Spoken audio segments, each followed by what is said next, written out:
Hello दोस्तों, स्वागत है आपका अपने यूट्यूब चैनल अंबुज पाठशाला में। तो इस वीडियो में हम लोग JAC board weekly test class 12th का इकोनॉमिक्स का सबसे महत्वपूर्ण वायरल प्रश्न देखने वाले हैं, जो कि आज के एग्ज़ाम में बहुत ही हेल्पफुल होगा, बहुत ही सहायक होगा। और ये जो भी क्वेश्चन है बहुत ही इम्पोर्टेंट है। तो आपका आज के वीकली टेस्ट के एग्ज़ाम के पॉइंट ऑफ व्यू से और आपका जो फाइनल बोर्ड एग्ज़ाम है उसके पॉइंट ऑफ व्यू से, दोनों के पॉइंट ऑफ व्यू से बहुत ही ज़रूरी है। इसलिए वीडियो को कंप्लीट देखिएगा और सारे क्वेश्चंस को आप लोग नोट डाउन कर लीजिएगा और इसको याद जरूर कीजिएगा, क्योंकि आपके फाइनल बोर्ड एग्ज़ाम ये देखने को मिलेगा कहीं ना कहीं। सारे क्वेश्चंस बहुत ही महत्वपूर्ण है। तो चलिए वीडियो को स्टार्ट करते हैं। वीडियो को स्टार्ट करने से पहले हमारे चैनल पर नए होंगे तो चैनल को सब्सक्राइब करके जरूर रख लीजिएगा। साथ वीडियो को अपने दोस्तों के पास भी शेयर कर दीजिएगा, क्योंकि वीडियो बहुत ही ज़्यादा इम्पोर्टेंट होने वाला है। और लेटेस्ट अपडेट और पीडीएफ के लिए आप लोग क्या कीजिएगा कि टेलीग्राम ग्रुप और व्हाट्सएप चैनल दोनों को ज्वाइन जरूर कीजिएगा। दोनों का लिंक डिस्क्रिप्शन में दिया गया है। साथ ही सबसे ज़रूरी बात कि आपको डिस्क्रिप्शन में ही इंस्टाग्राम का लिंक दिया गया है, मतलब कि इंस्टा पेज का लिंक आपको डिस्क्रिप्शन में ही दिया गया है। इंस्टाग्राम को फॉलो ज़रूर कीजिएगा, इंस्टा पेज को ज़रूर फॉलो कीजिएगा, क्योंकि इसके जो भी सब्जेक्टिव के महत्वपूर्ण प्रश्न हैं वो आपको इंस्टाग्राम पर ही मिलेगा, इसलिए फॉलो ज़रूर कीजिएगा। तो चलिए स्टार्ट करते हैं बिना देरी किए और एक एक करके सारे क्वेश्चंस को देख लेते हैं। तो देखिए, सबसे पहले है हमारे पास सेक्शन ए, जिसमें कि आपका ऑब्जेक्टिव क्वेश्चन रहता है। तो देखिए, पहला ऑब्जेक्टिव प्रश्न क्या है? बजट के संगठक निम्नलिखित में कौन है? Which is a component of budget. तो बजट का कंपोनेंट आपसे पूछ रहा है। ऑप्शन देखिए क्या क्या दिया गया है। बजट प्राप्तियां यानी कि बजट प्रिसिप्ट, और फिर है बजट व्यय यानी कि बजट एक्सपेंडिचर, ठीक है। और फिर ऑप्शन सी में है बोथ ए एंड बी। यहाँ पर इंग्लिश में ध्यान दीजिएगा, बोथ ए एंड बी यानी कि ए और बी दोनों, ठीक है। और फिर है कि इनमें से कोई नहीं। तो सही आंसर की बात करेंगे पहला प्रश्न का, तो ऑप्शन नंबर सी आ जाएगा आपका बिल्कुल सही। कौन सा? ऑप्शन नंबर सी हो जाएगा बिल्कुल सही, यानी कि ए और बी दोनों बजट प्राप्तियां और बजट व्यय दोनों ही बजट के संगठक है, इसीलिए ऑप्शन नंबर सी हो जाएगा आपका बिल्कुल सही। इसके बाद आगे बढ़ते हैं।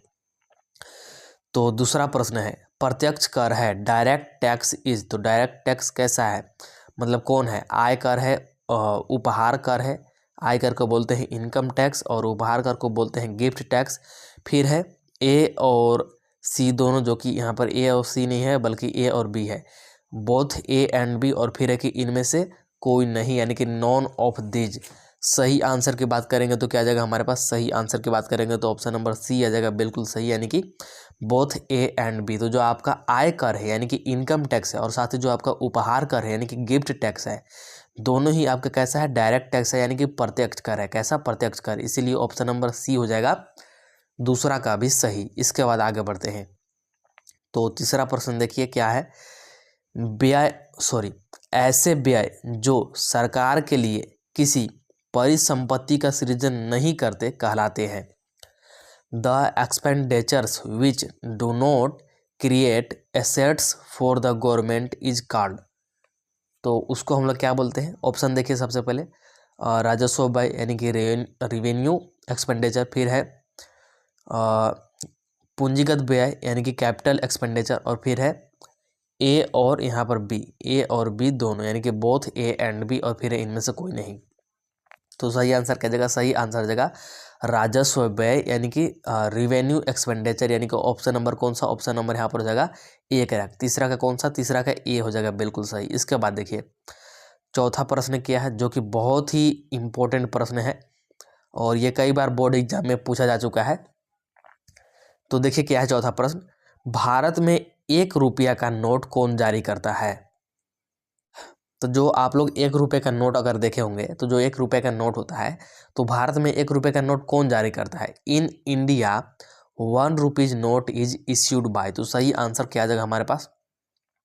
सही आंसर जाएगा हमारे पास भारत सरकार का वित्त मंत्रालय, यानी कि finance minister of government of India. देखिए, 1 रुपये से जो भी बड़े नोट है, जैसे 2 का नोट हो या फिर 10 का हो, 20 का, जो भी ऊपर के नोट है, वो तो भारतीय रिजर्व बैंक यानी कि रिजर्व बैंक ऑफ इंडिया जारी करता है, लेकिन यहाँ पर पूछा है 1 रुपये का नोट, तो 1 रुपये का नोट जारी करता है भारत सरकार का वित्त मंत्री, यानी कि ऑप्शन नंबर बी हो जाएगा बिल्कुल सही। इसके बाद देखिए पांचवा प्रश्न क्या पूछा गया, देखिए यहाँ पर पांचवा प्रश्न देखिए, 1 मिनट, हाँ अब देखिए पांचवा प्रश्न, निम्नलिखित में से कौन अप्रत्यक्ष कर है? Which of the following is an indirect tax? निम्नलिखित में से कौन अप्रत्यक्ष कर है, यानी कि इनडायरेक्ट टैक्स पूछ रहा है। 4 ऑप्शन दिए गए हैं, उत्पाद शुल्क यानी कि एक्साइज ड्यूटी, फिर है बिक्री कर यानी कि सेल्स टैक्स, और फिर है सीमा शुल्क यानी कि कस्टम ड्यूटी, और फिर है कि इनमें से कोई नहीं यानी कि नॉन ऑफ दीज। तो सही आंसर क्या जाएगा हमारे पास? सही आंसर की बात करेंगे तो क्या जाएगा? सही आंसर जाएगा हमारे पास उत्पाद शुल्क, यानी कि एक्साइज ड्यूटी जो है आपका ये कैसा है? ये है आपका इनडायरेक्ट टैक्स। कैसा? इनडायरेक्ट टैक्स, यानी कि ऑप्शन नंबर यहाँ पर ए हो जाएगा आपका बिल्कुल सही पांचवा का। इसके बाद देखिए छठा नंबर वाला प्रश्न देखिए क्या है, बजट की अवधि क्या होती है? What is the duration of a budget? तो बजट का ड्यूरेशन पूछ रहा है, तो बजट का अवधि क्या होता है? वार्षिक होता है, 2 वर्ष का होता है, या फिर 5 वर्ष में बजट होता है, मतलब कि पारित होता है, या फिर 10 वर्ष में। तो आपको पता होगा कि हमारे इंडिया में हर वर्ष बजट पारित होता है, मतलब कैसा होगा? वार्षिक होगा, यानी कि एनुअल होगा। इसीलिए ऑप्शन नंबर कौन सा हो जाएगा सही? ऑप्शन नंबर यहाँ पर हो जाएगा ए बिल्कुल सही। छठा का कौन सा? ऑप्शन नंबर ए हो जाएगा वार्षिक। आप लोग सुनते होंगे कि वार्षिक बजट यहाँ पर पारित हो चुका है, ठीक है। इसके बाद देखिए 7वां नंबर वाला प्रश्न क्या है, विकासशील राष्ट्रों के लिए कौन सा बजट उपयुक्त होता है? विकासशील बोल रहा है, मतलब कि जो अभी विकास कर रहा है तेजी से, ठीक है, मतलब कि अभी पूरी तरह से विकसित नहीं है और न ही अविकसित है, विकासशील है, विकास की ओर अग्रसर है, वो ऐसा देशों की बात कर रहा है जैसे अपना India. Which of the flowing budget is suitable for developing economics?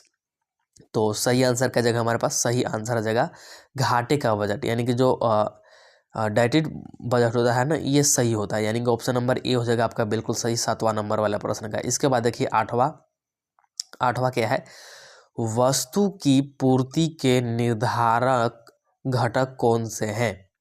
Determining factor of supply of goods is, तो गुड्स के सप्लाई के लिए डिटरमाइनिंग फैक्टर बताना है, मतलब वस्तु की पूर्ति के लिए निर्धारक घटक कौन कौन से हैं? तो वस्तु की कीमत यानी कि प्राइस ऑफ गुड्स, संबंधित वस्तु की कीमत यानी कि प्राइस ऑफ रिलेटेड गुड्स, और उत्पादित साधनों की कीमत यानी कि price of factor of production. तो ये सभी मतलब यहाँ पर डिटरमाइनिंग है, मतलब कि निर्धारक घटक है, इसीलिए ऑप्शन नंबर कौन सा? ऑप्शन नंबर डी हो जाएगा आपका बिल्कुल सही जवाब। आठवां का ऑप्शन नंबर डी हो जाएगा बिल्कुल सही जवाब, यानी कि ऑल ऑफ द एबव। आगे बढ़ते हैं, तो देखिए आगे देखिए 9वां नंबर वाला प्रश्न क्या है कि पूर्ति के नियम को निम्नलिखित में कौन संकलन प्रदर्शित करता है? Which of the following function shows the law of supply? तो लॉ ऑफ सप्लाई बोल रहा है, तो 4 ऑप्शन दिए गए हैं, S is equal to F of P, S is equal to F of 1/2 और S is equal to F, और है इनमें से कोई नहीं। सही आंसर क्या जाएगा हमारे पास?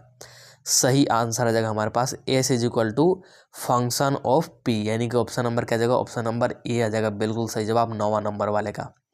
फिर देखिए नेक्स्ट है हमारे पास 10वां नंबर वाला प्रश्न क्या है, पूर्ति निम्नलिखित में किससे जुड़ी होती है? सप्लाई इज एसोसिएटेड विथ, तो पूर्ति निम्नलिखित में किससे जुड़ी होती है?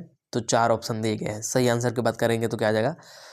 किसी समय की अवधि यानी कि अ टाइम पीरियड, एक टाइम पीरियड से, और साथ ही प्राइस है, तो दोनों से जुड़ी होती है, इसीलिए ऑप्शन नंबर कौन सा जगह? ऑप्शन नंबर यहाँ पर हो जाएगा आपका सी बिल्कुल सही जवाब, यानी कि ए और बी दोनों, बोथ ए एंड बी, ठीक है। पूर्ति किसी समय की अवधि और कीमत दोनों से जुड़ी होती है, इसीलिए ऑप्शन नंबर सी हो जाएगा आपका बिल्कुल सही जवाब, ठीक है। और आगे है आपका सेक्शन बी। सेक्शन बी में आपके होते हैं स्टार्ट सब्जेक्टिव प्रश्न, तो सब्जेक्टिव प्रश्न और साथ ही सब्जेक्टिव प्रश्न के उत्तर, ठीक है। तो क्वेश्चंस एंड आंसर किसके? सब्जेक्टिव प्रश्न के। सब्जेक्टिव प्रश्न के क्वेश्चंस और आंसर आपको कहाँ देखने को मिलेगा? ये आपको देखने को मिलेगा इंस्टाग्राम पे। कहाँ? इंस्टाग्राम पे। इंस्टाग्राम का लिंक डिस्क्रिप्शन में दिया गया है, तो फटाफट से इंस्टाग्राम को फॉलो कीजिए। वहीं पर आपको क्वेश्चंस और आंसर दोनों मिल जाएंगे, क्योंकि बहुत ही महत्वपूर्ण है सारे के सारे प्रश्न। तो इस वीडियो में इतना ही। आपको वीडियो पसंद आया होगा तो वीडियो को लाइक कर दीजिएगा, चैनल को सब्सक्राइब कर लीजिएगा। चलिए मिलते हैं अगला वीडियो में, तब तक के लिए ta ta bye bye, see you in the next video.